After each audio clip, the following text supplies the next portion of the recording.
Viral aksi polisi kejar pencuri Aki Tower, tabrak mobil pelaku hingga menyerah.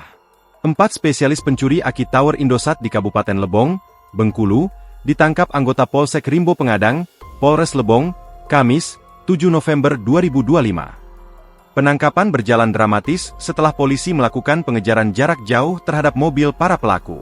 Kapolres Lebong, AKBP Agoeng Ramadhani, melalui Kasat Reskrim AKP Darmawel Saleh dan Kasih Humas Aibda Syaiful Anwar, mengatakan penangkapan dilakukan setelah polisi mendapat laporan dari masyarakat. Anggota Polsek Rimbo Pengadang mendapat laporan masyarakat tentang aktivitas pencurian Aki Tower Indosat.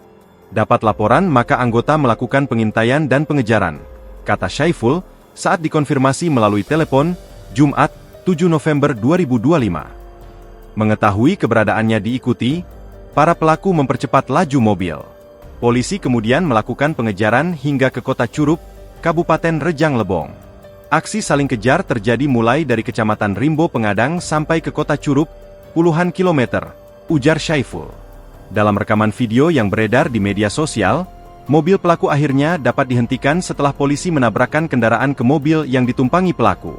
Para pelaku kemudian menyerah. Pelaku ini diduga melancarkan aksinya di banyak tempat. Kami mendapatkan ada laporan di Polres Rejang Lebong dan Polres Bengkulu Tengah terkait pencurian Aki Tower milik Indosat, kata Syaiful. Keempat pelaku saat ini ditahan di Mapolres Lebong untuk pemeriksaan lebih lanjut dan pengembangan kasus. Dilakukan pengembangan dan pendalaman keterlibatan para pelaku, ujar dia. Download Tribun X sekarang, menghadirkan lokal menjadi Indonesia.